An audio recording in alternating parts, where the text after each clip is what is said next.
I'm Jennifer, and I worked with Luca and Victoria, and together we decided to come up with the Cancer Finder system. So some motivation that we had for designing this product was that according to cancer research from the UK, there were 17 million cases and 9.6 million deaths worldwide due to cancer worldwide in 2018.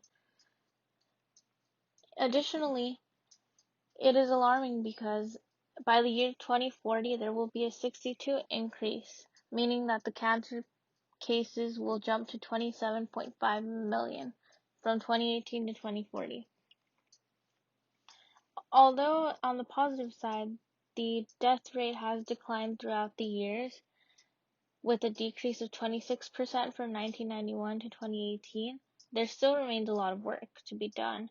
So one of the main problems when detecting cancer is that the only way to really detect early is using early testing and diagnosis. However, that ends up being those early screening offers tend to not be as accurate, and they often lead to not being able to detect the cancer pretty early. So it brings a lot of challenges with it as well, such as exposure to radiation. We have false positives, there's false negatives, and overdiagnosis. So essentially, having a better diagnostic tool that would be able to detect cancer early would be revolutionary and would reap a lot of benefits in helping to tackle this cancer problem.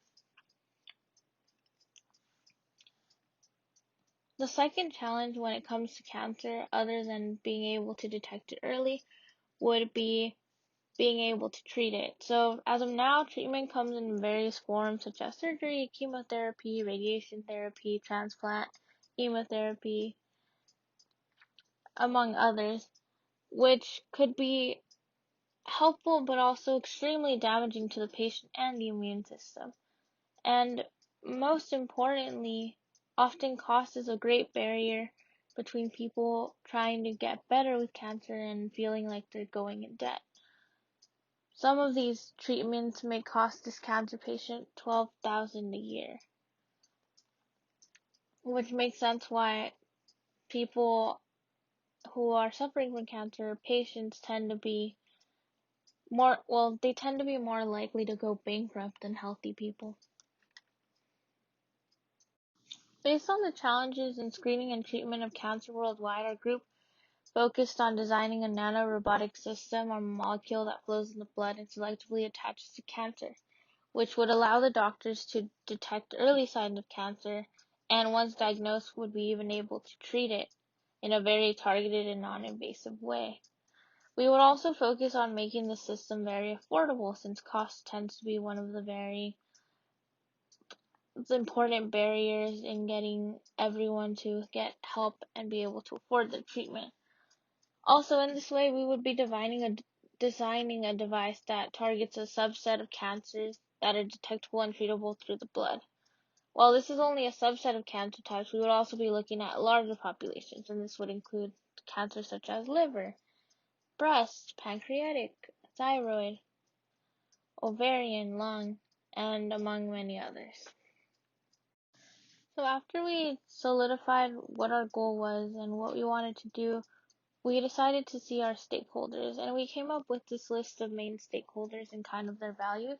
So as you can see, we have cancer patients, cancer patient families, pharmaceutical and biotech companies, insurance companies, U.S. Food and Drug Administrations, the National Institute of Health, doctors and physicians, and their values, as you can see, they tend to overlap. Like, for example, cancer patients and patient families are going to care about health, safety, costs, but safety and costs are also important parts of doctors' values and even the FDA.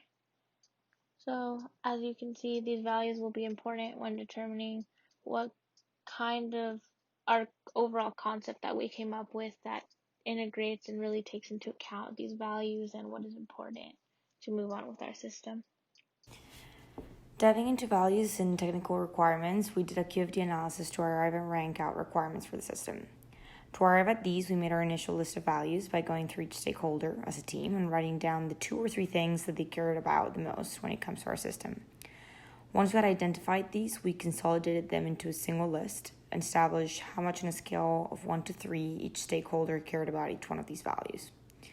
We made our initial list of requirements by looking at each value in order of importance and aiming to quantify how this value could be ensured through our design specifications. Once we had identified these, we consolidated them into a single list and established how much on a scale of 1 to 3 each stakeholder cared about each one of all the requirements. We did this individually as each team member, and then we did the average when it came to numbers. On the left, we have a stakeholder to value QFD. We can see based on this that the top 3 values are health, safety, and cost. On the right, we have value to requirement QFD. We can see based on this that the top 3 requirements are cost, being cheap to manufacture and for the patient, efficacy, which must be high enough to be adopted, and valid data, which has to be valid data for it to be approved by the FDA. Our major conflicts are cost of safety. We must ensure the cost is as low as it can be without causing a significant health risk to the user. In order to solve this, we'll try to do government-private collaborations and other things to manipulate the costs to be as low as possible. Cost and health is another major conflict, which is essentially the same as cost and safety. Profit and cost is another conflict, which we must essentially find an equilibrium where the cost of production is at the level where the producer can still make a profit, while at the same time providing a good enough cost for the patient. And then a competition and cost conflict is also very common, which is kind of inevitable. The more competition leads to less freedom to control costs and the need to just adapt or lower what your competitors offer. Here we can see the main functional flow diagram of the cancer finder system at its highest level. The way it works is the device is inserted, it flows around the body searching. If no cancer is found, it continues searching, and if cancer is found, a type of nanobot, depending on the design that we decide, flags the cancer.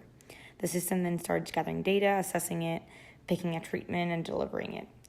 While delivered, the effects on the cancer are monitored continuously. Now let's zoom into a second level functional flow diagram on how the system goes about attaching to cells and gathering that data. Here are 2 examples of the second level functional flow diagrams from before. On the left, we have how the system attaches to found cancers in the system.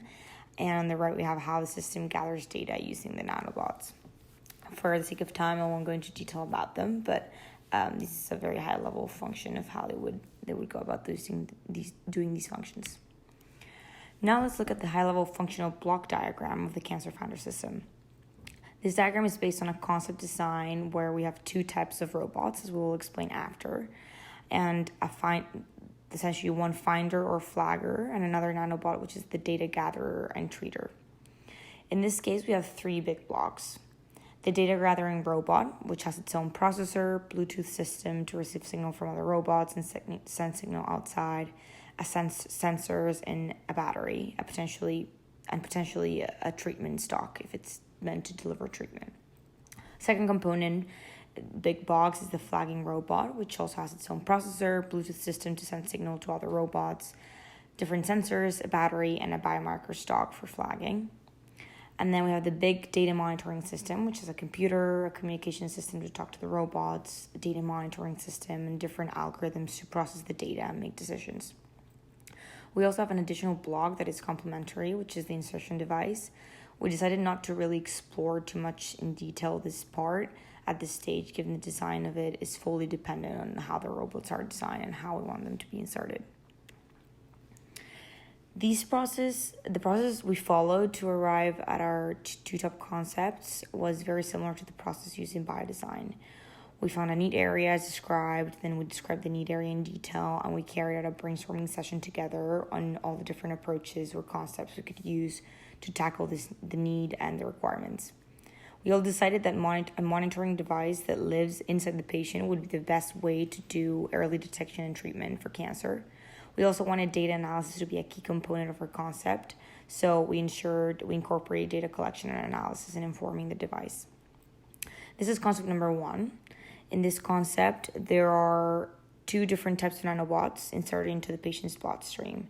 One type is designated as the finder, whose sole purpose is to find and flag malignant tumors and cancers. Upon flagging the cancer, it continues through the body in search of more. The other nanobot is then activated and, using the flagging system of nanobot 1, begins the treatment of cancer. Treatment will be delivered from the bloodstream and will diffuse into the tumor through the blood vessels, just like any other cancer treatment. Given nanobots will only be able to flow through blood vessels, we are aiming to target tumors detectable near the bloodstream. This is concept number 2, which is very similar. Unlike the one before, there is only one type of nanobot in this system, designed to employ both the searching and the treating of the cancer. This nanobot is inserted again into the bloodstream of the patient and begins its search for malignant tumors and cancers. Upon finding one, it leaves the bloodstream to attach itself to the cancer and then begins treatment itself. Like the above, data about the patient, cancer treatment, and nanobot signals are sent to an app to interpret and analyze the data. Nanobots can be added in different parts of the body to maximize the search for cancers, such that each cancer is being treated. We want to add an app, as mentioned before, component to our concepts, where both the clinician and the patient would have access to real-time data and treatment development from both a phone and a web portal. We envision the patient side of the app to be more generalistic, with appointments, general info. We want to add an app component to our concepts, as mentioned before, where both the clinician and the patient would have access to real-time data and treatment development from both a phone and a web portal. We envision the patient side of the app to be more generalistic, with appointments, general info, and cancer progress and treatment reminders.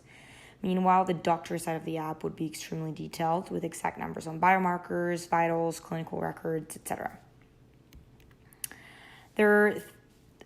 These are the system architectures for each of the concepts described before. Note that they are extremely similar, so I will just describe system 1 architecture. The system would essentially have a cancer detection system, which is comprised of the 2 types of nanorobots, 1 in system 2.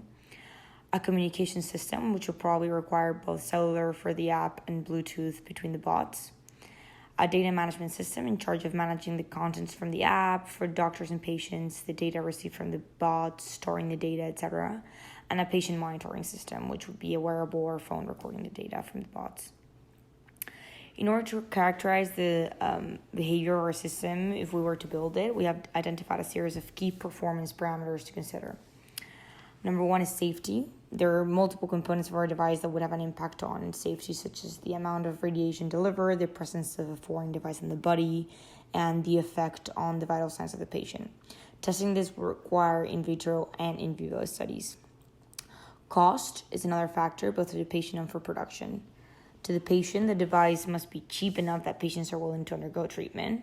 To test that it's cheap enough, we would analyze the lifetime cost of diagnosis and treatment for cancer patients with this device versus the standard of care. For companies, the cost must be low enough to be produced in mass. To figure this out, we would do production and marketing and analytics. Research needs to be conducted on the current state of the economy, the resources available to create the system, and sources detailing how many people are interested or need a system such as this one. Biocompatibility is another big one, and we would have to carry out in vitro and in vivo studies for this. And then for the sake of time, I won't mention any others, but other performance parameters to consider are data, which must be statistically valid, success rate, efficacy rate, lifespan of the device, bandwidth, battery life, etc. Moving on to basic performance metrics, this include the speed at which cancer cells are found, percent of nanorobots successful in finding the cancer removal rates, and a plethora of probabilities regarding remission, other cancers, etc. Derived from algorithmic analysis of nanobots. Quantities of interest include cancer cells found per nanorobot, as well as the above metrics. Through analyzing this data, we're able to conclude the efficiency at which nanorobots function and can accordingly add or remove bots from a patient. We will see the efficacy of nanorobot treatment, and the algorithmic analysis will lead us to future prognosis and treatments of patients. The main performance equation we would be using to test and quantify how long it takes for the application to transfer data between the nanobot and the applications. To verify the amount, is the one described in this slide, and in order to verify the amount of detection and accuracy of the nanorobot's ability to detect cancer throughout the body, the statistical analysis of disease-oriented sampling would have to be considered. So for our failure modes and effect analysis and risk identification and mitigation study, we started by finding the four most common or likely most common failure modes and proceeded by looking at which root subsystem they would happen in, what systems would be affected by a failure in each subsystem, the impact on the system as a whole, and the category of failure, and obviously the approach that we would take to mend this issue. The four main failure modes we found were the nanobot's inability to search the entire body, the nanobot's data is failed to cross-functionally send to other nanobots and or the interface. The flagging ability fails or runs out, so we can't diagnose tumors properly, or the cancer removal program doesn't work. And as you can see in our failure modes, we came with four main ideas that the problems would identify. So you see we have cancer stays, misdiagnoses, research problems, and idly waiting. For the first idea, when the inability to search the entire body, we see that the cancer stays because without the ability to search the entire body, we will not find all the tumors, and the physician in charge and or the nanobots will not be able to perform their duties. In that same vein, misdiagnoses will happen because if we don't find all the cancers in the body, the primary physician in charge may diagnose the patient with some type of cancer or some stage of cancer without being aware of all the data presented. Next, we have this data cross-functionality failure, which mostly leads to research problems, but can also lead to misdiagnoses. If the nanobots fail to send data appropriately to one another or fail to communicate, we see that information about the cancer and future research is compromised. Furthermore, if our flagging fails on an individual level, the nanobots won't be able to find the cancer if they are trying to remove it, and the physician will not be able to properly diagnose or make a prognosis or make an assertion about how to deal with the cancer in this case. So you see with the flagging fails, we have the cancer stays idea as well, and then there will be a lot of idly waiting. And the reason that there will be idly waiting in this case is because if the nanobots are searching the body and flagging is not happening, they will continue searching the body, doing nothing, as though this body is completely cancer-free.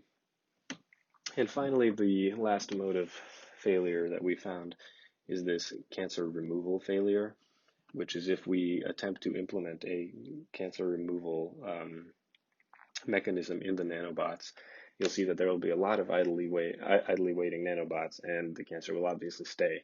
The cancer will stay because you can't remove the cancer with the nanobots, and there will be a lot of idly waiting because as soon as the nanobots find a cancer that it can't remove, it'll continually try to remove it with no avail. So there's a couple of ways we can solve each problem.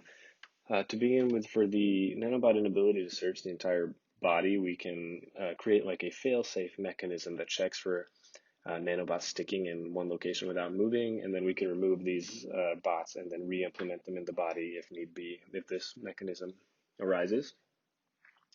As for the cross-functionality and the data failure, we can, first of all, we need to research Bluetooth more, but besides just Bluetooth, we need to let the nanobots have the ability to attach to one another and share data almost manually instead of relying on fully wireless connections.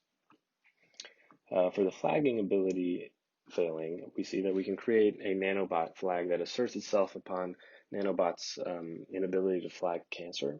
So when flagged, nanobot can either exit the body or mingle with other nanobots like I just mentioned and regain its flagging ability by being given some tool or data.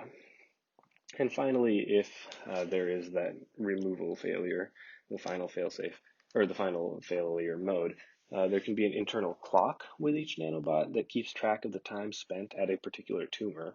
And if that clock tells us that we were at this tumor for too long, we can continue searching throughout the body and signal this to the physician. This can tell us that the tumor is too large or too difficult to remove, to repair, and then the physician can go in, or a surgeon can go in and try to remove the tumor themselves. Next, for the risk analysis, we made a likelihood or consequence 5x5 matrix, the NASA matrix that we discussed in class. And we came up with 5 ideas again that would be important both to stakeholders from the QFD and also just function of our system and intended function. So these important ideas that we had in our matrix were performance as 1, patient safety as 2, cost 3, data gathering ability as 4, and time as 5.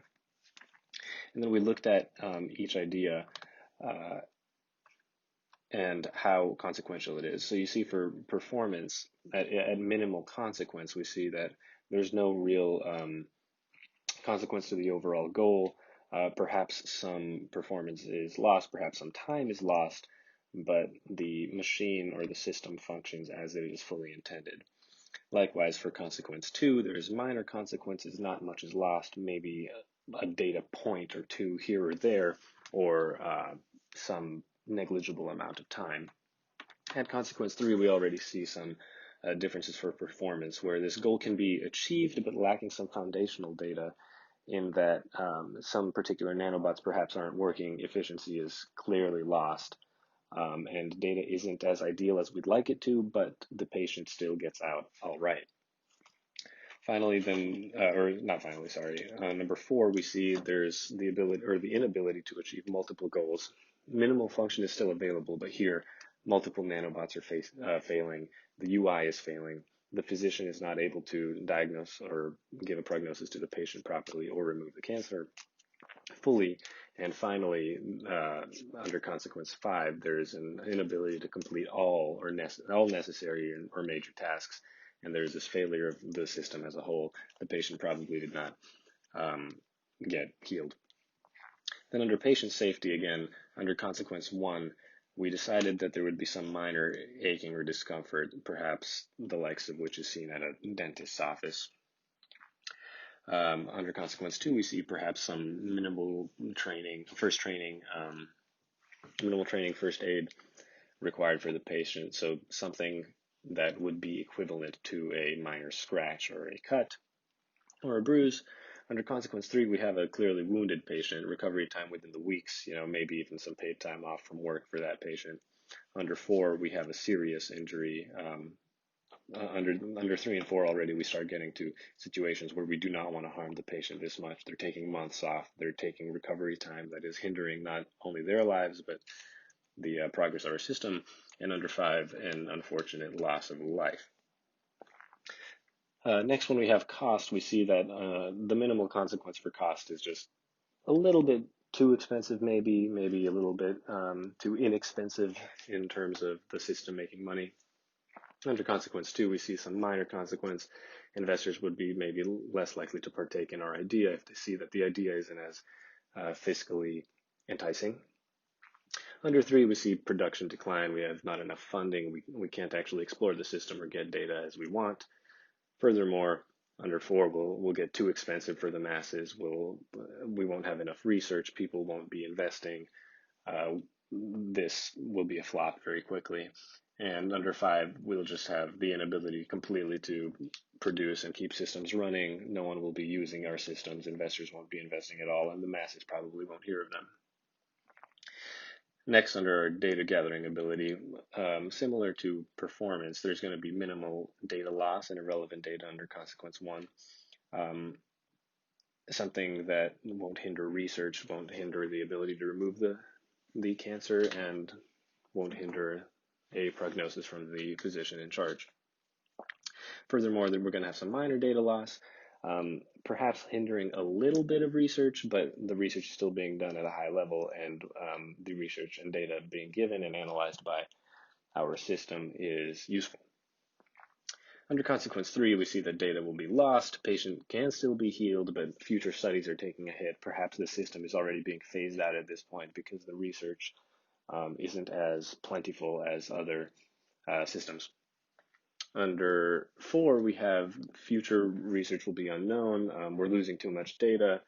Patients are almost unwilling to partake in this system unless they have no other choice because there is so little research being done and being able to be done by it. And lastly, we have, just this failure to heal the patient. We don't have enough data from each nanobot. We don't have enough data going forward. Research completely flops. Investors will not be investing, and the system will not be running. And then finally, under time, we decided time was important because under a situation like cancer, time is of the essence in saving one's life. So no time loss under one, excellent or minimal, like seconds, minutes, perhaps even hours. No time loss really.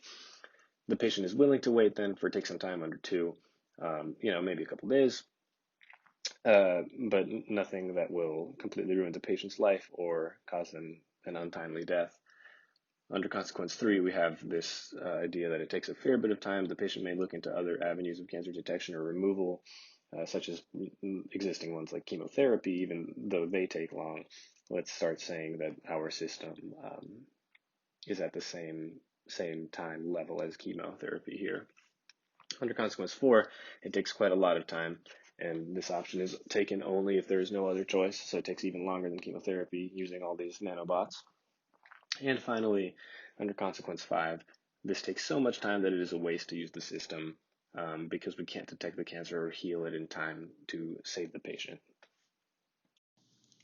So for cost estimations and drivers, when we look at one component, which would be the research and development, we see that a lot goes into that. So in this chart, you can see that research and development as a whole has many different parts to it, such as like the research and development, the concept prototyping, the actual development and the testing, and just each team and considering what each person is doing and all the costs. So after going through that and kind of like how many people would we have working on this? Would it be the same engineers in one team as the other? And determining all that, we came up that it would be about 900,000 that we would need in order to do the research and development portion, which would be part of the non-reoccurring value cost of our system.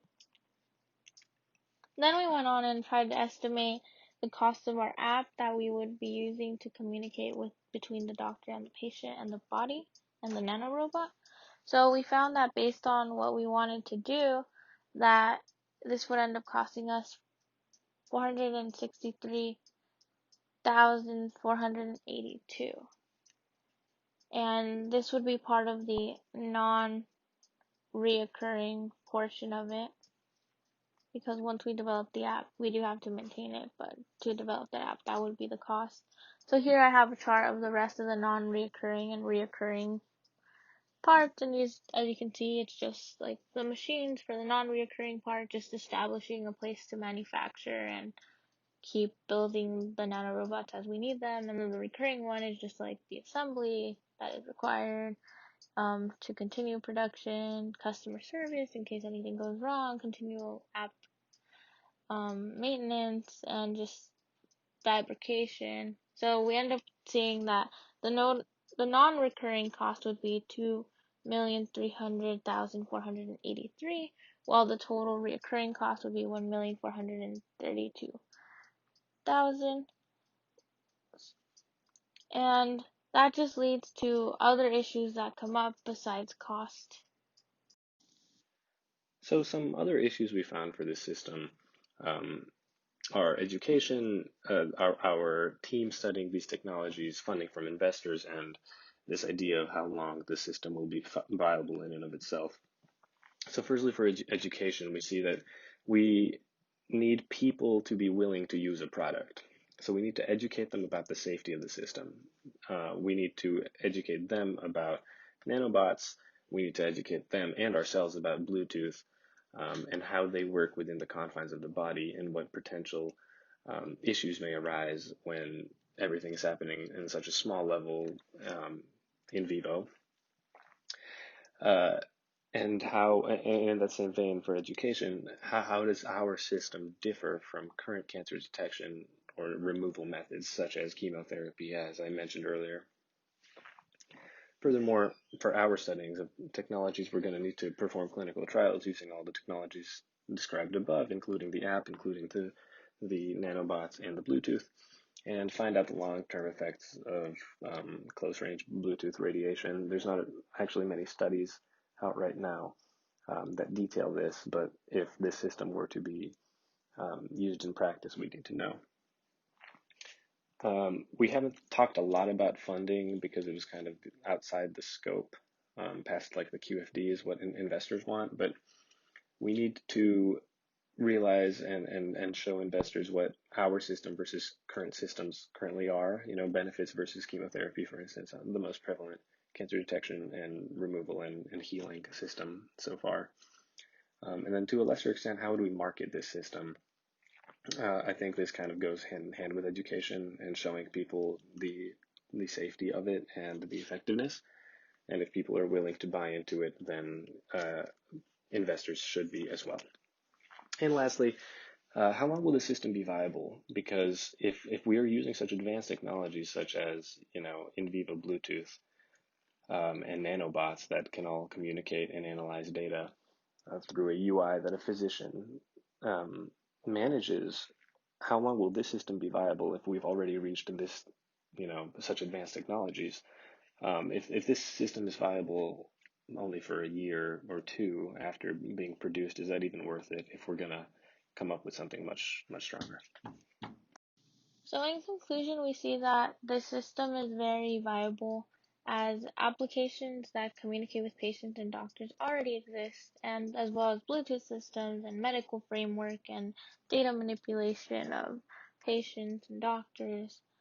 So the part of the application that might require further investigation would include insurance costs and possible payment methods, because as of now we haven't accounted for that in the app. So that is a possible feature that we could add where patients are able to even access and see what their insurance covers on demand and in the application. And just as we know that in the future, as technology advances, there might be changes to the materials that we'll make to make it even more cost efficient or more effective. And also just in general, so far we have two different methods that we're thinking about. So one way would be that we have nanorobots that monitor and treat cancer patients. So we just release a bunch of these robots and they do kind of a dual performance where they monitor and they treat it. But then the second method would be you have half of the robots that are just constantly monitoring and half of the robots that are constantly treating it or as needed. So that would be also something that we would have to figure out as we see the results and as we continue to progress in this project. So thank you so much. I hope you guys enjoyed the presentation and you guys are excited, and hope you guys are staying healthy and have a great day.